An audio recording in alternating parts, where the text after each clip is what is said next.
And he is taking on a young kid out of Pueblo, Colorado, Francis St. Peter, 19 years old, representing Warrior Built MMA. He's one of 3 Warrior Built guys on the card. We have our main event, Robert the Real Deal Trujillo, as well as Nico the Kid Cornejo in the feature fight slot coming from the same camp. So, Josh, that being said, through your years of experience, and I know sometimes it's individually based, but what does that feel like when you're on the same card as multiple teammates? It could be a positive thing or it could be a negative thing. It all depends on how you use your perception of it. Some people love to do it, some people hate to do it. It's just all dependent on the culture at your gym. I personally love to do it because coming from a football background, you're with your boys, you're going to war. Yes, it's individual when you're in the cage, but you bleed together, you sweat together, you've went through weight cuts together. So it's almost as much as a team sport as it is a singular person sport. Very well said right there. In Nick Garcia's corner tonight, he has the head of Merck's Jiu-Jitsu in Justin Mercado.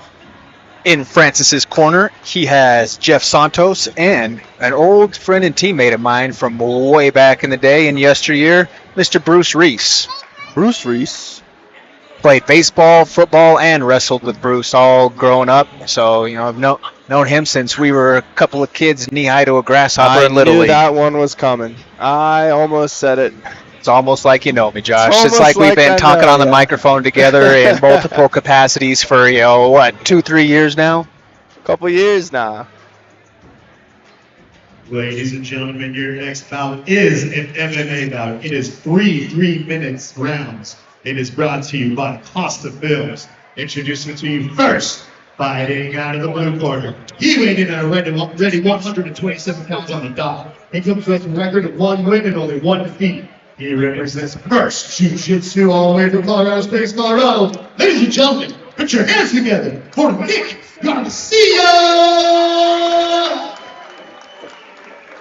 And his opponent, fighting out of the red corner. He weighed in at 125.4 pounds. He comes to us with a perfect record of 1 win and no defeats. He represents Warrior Built MMA all the way from Pueblo, Colorado. Ladies and gentlemen, put your hands together for Francis St. Peter! Okay, Jerry. I shut the Jerry.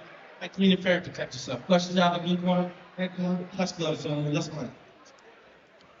We mentioned that Nick loves to listen to Jeezy while he's training. It's a little bit of a different speed. Francis St. Peter, he's a G59 guy. He likes the Suicide Boys.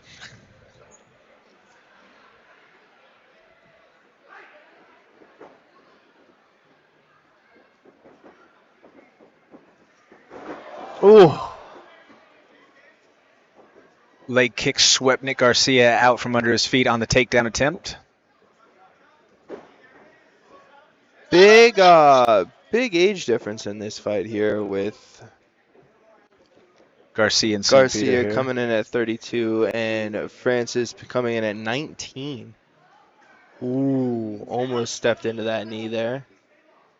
And that's certainly a risk, with someone who has a wrestle-heavy style that is going to be coming in for the takedown. But consider this, or keep this in mind, that this is an elimination bout, so there are no legal knees to the head.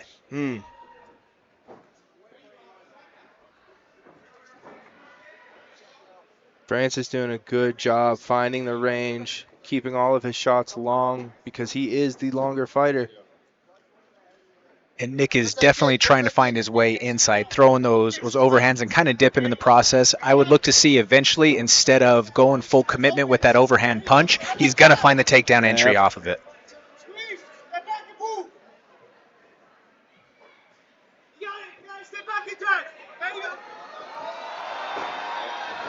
Big slam from Nick, but Francis is up. It's perfect. Great job by Francis. As soon as he hit the mat, he was able to bounce right back up. But another big takedown, though, from Nick, as long as he still has... Francis threatened the guillotine, almost had it. That was a great recovery mid-air by Francis St. Peter there, because Nick did have both of those hands locked up, and you thought that double leg takedown was almost secured. Big head kick from Francis.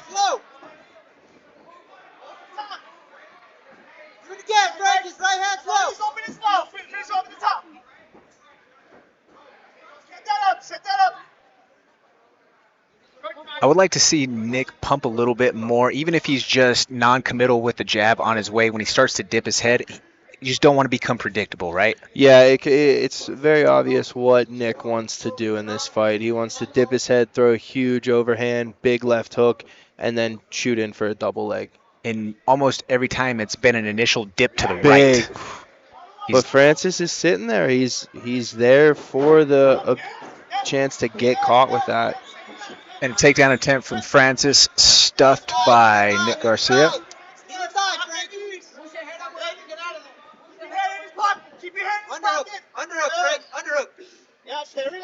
Francis says that he is undisputedly the best UFC 5 player out of all of his friends. Well, he can get. Well, wait, all right, you're lucky we're not friends, Francis. Body, Frank. The body. There you go. Good knees to the body from the clinch there from Francis St. Peter. Good job. After one round of action, pretty even back and forth affair when you take into consideration the big takedown and the slam there. You did have a little bit more striking efficiency from the Francis St. Peter side.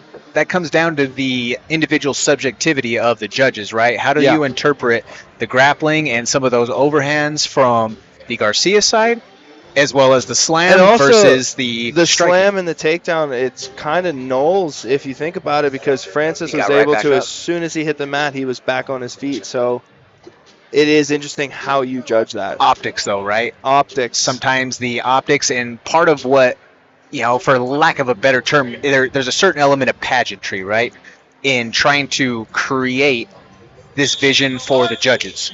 So if the judges see somewhat of a big action there, sometimes that alone is enough to be able to sway their decision, especially when we only have 180 seconds to be able to make your mark. Anything could happen in those. Yeah.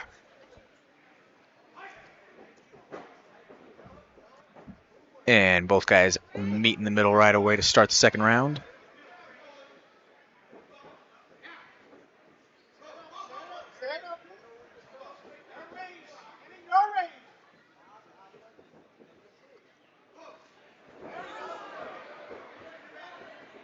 Watch out, Tim. Leg kick, Frank. It is kind of a hazard being the third guy in there.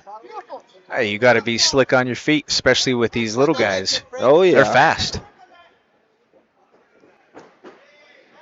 Francis doing a great job finding his shots, picking his shots, not getting too overcommitted to any of the shots, because you know what Nick wants to do. And again, with him being a 19-year-old kid, his ability to shuffle to create his angles and opportunities, that's impressive from a young kid. Very impressive. And it's great that he's fighting someone this much his elder, because it's going to teach him where he needs to go, because at 19, you just don't have the strength that a 32-year-old does. Yeah, I mean, you're still trying to grow into your body and figure out your own dimensions, right? Yeah. Especially, Josh, this is something that you could probably relate to or speak to very adeptly, being that you are a very long fighter. You're a tall guy. How long did it take for you to really kind of grow into your body and get used to all of your motor movements, coordination-wise? I mean, obviously you were a high-level athlete, college football player, everything along those lines, but still, I'm sure it took you an acclimation period. It takes a while. For me, yeah, and it depends on what you're doing, because I know it took me a while to figure it out in term of football. It took me a long time to figure it out in terms of fighting, especially grappling. Even though I was a wrestler growing up, the grappling was the big this is the takedown right there by Nick huge Garcia. Takedown this round by Nick Garcia. Now Garcia has the back. He only has one boot in, but looking to land some damage in the process. Has a strong power half in motion right now with that right leg that power ruddering half deep. is deep. Man, that shoulder. I wouldn't. Oh, yeah. Big ground and pound from Nick right now. Francis doing a good job fighting through. He's still defending intelligently. He's Scrambling still up to half guard, looking to take that single leg from there. Got to a be lot careful of these of the back shots of are the in head. the back of the head, though. But I'm not going to say. I'm not going to do what everyone thinks I'm going to do. I will.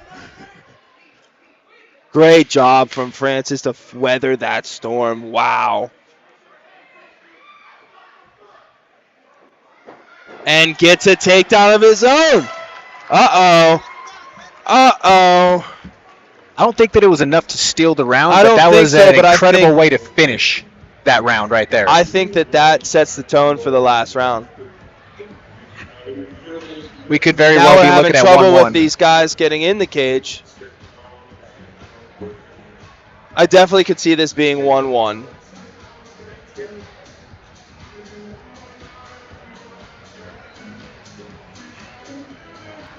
And it's always interesting to see the difference in approaches for the corners, right? You see Nick Garcia on the stool as opposed to Francis being stood up and getting his arms rubbed out.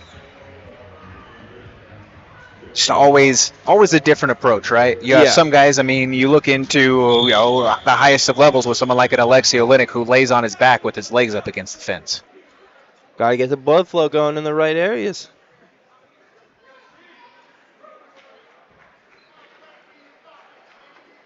With 1 round left to go, who is going to dig deep and cement their case for the fight?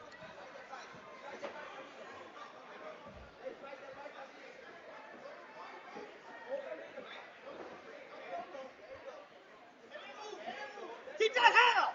Let's go. Outside high kick. Ooh, nice right hand from Francis.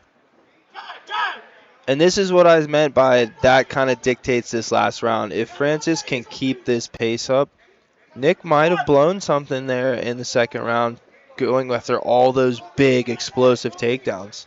And the big slam in the first. I mean, Yeah, it picking takes him a up all the lot way. of energy to do that. It looks cool, it's awesome, but unless you're Cody Brundage and you can slam someone through the floor and kill them, it's not really that good. Yeah, it certainly taxes the gas tank.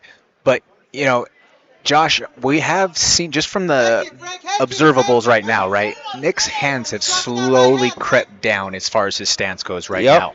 If you're Francis St. Peter and you can figure out your entry, I mean, throw a couple of hands on the way in and creep up that right high kick, I think that he would be able to find some success from that right now if he His wanted his coaches have been there. It is his lead leg kick, his lead head kick. His coaches have been asking him to throw hands and then end the combination with his lead leg because he's caught him many times in the first round with it. Yep. Well, and that's great to mention too with that lead leg with the left side. That is playing into the tendency of Nick Garcia to dip his head Dip toward his the right. head towards the right, yeah. Great point.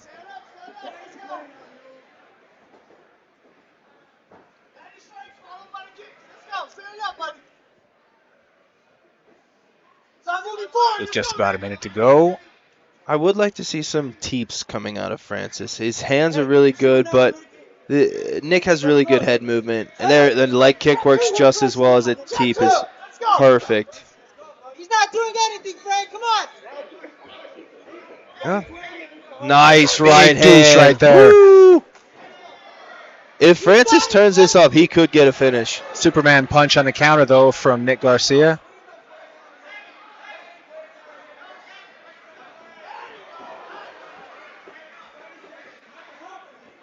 About 30 seconds left to go here. He first. He first, Frank. Head kick, Frank. Head kick, Frank. Let's go. I like that in the last sequence, that little 1-2 draw and finishing off the I strikes like as that, well. yeah. Ooh, big left hook. Yeah, if Frank turns this on, I'm going to start calling him Frank. I like that better. Yeah, he said yesterday at weigh-ins, surprise me, call me whichever. So yeah, I think we'll start calling him Frank the Tank, huh? Frank the Tank Hey, OG outside. finishes out strong here. I could say that third round definitely goes to him. Yeah, the swing round is going to be the first, right? It's how Yeah. do they score the first. I would say that, we give Nick Garcia the second round. Yeah. Third round belongs to Frank. It's going to ultimately depend on that first round.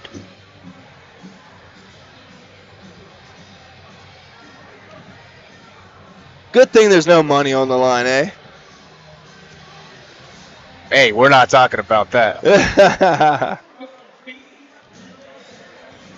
Can't be risking that, Josh, friend. We've had too many close calls with that already that we don't need to go into any further explanation. Those who follow MMA know the situation with gambling in the UFC. Yeah.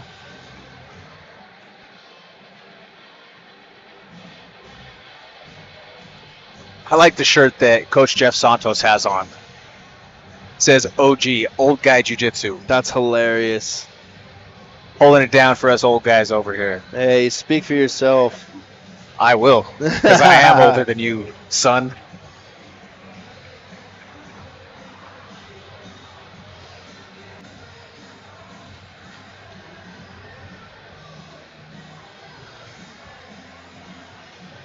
And judge is taking a little time tallying the score here.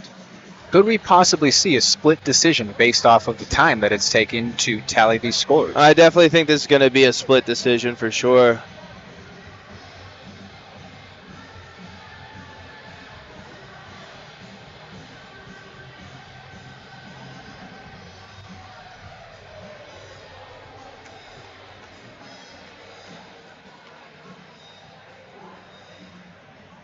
Ladies and gentlemen, put your hands together for these two fighters right here. My God.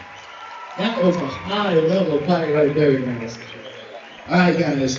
Your judges have reached a split decision. Called it. Judge out the upper scores about 29-28. Garcia.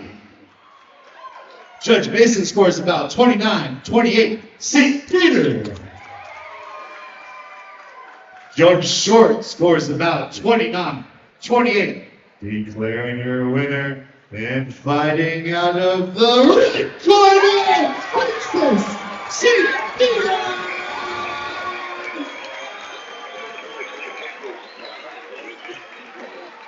And congratulations to Frank the Tank St. Peter. I do agree with 19-year-old keeps his undefeated record intact, now up to 2-0. Great fight. Great. First three fights. Absolutely awesome. And we'll now hear from our winner. It looked like you put a game plan together with your team. You executed perfectly. I know you came from pretty far. There's only there, guys. I'll teach you. So, I know you came from pretty far. It seems like you have a big thing behind you. Man, I gotta say, I know this guy is a high-level opponent. Even though you guys are young in your careers, two great camps. You gave him all the respect. What was the game plan coming in here? The game plan was keep the distance, jabs, leg kicks, the fucking middle, and exactly what we knew he didn't try to put me down. He did. He was fucking good, you know. He got down on my fucking knees, you know. So yeah, but shout out to my friends watching live. Back home, club, love you guys. Love my fucking team. Young man's got a little sauce. Somebody get this man an apple juice. Fucking love you guys. Oh yeah. Ladies and gentlemen, your winner, Mr. Francis St. Peter. And who put the wrong song on for my workout? Who did that? I said, oh, I'm thinking just like Juice WRLD. Was that King Von in there? I mean, he's cool, but I want a Juice WRLD, goddammit. Sorry, Lord. I mean, hey, you put on a performance like that, you can complain.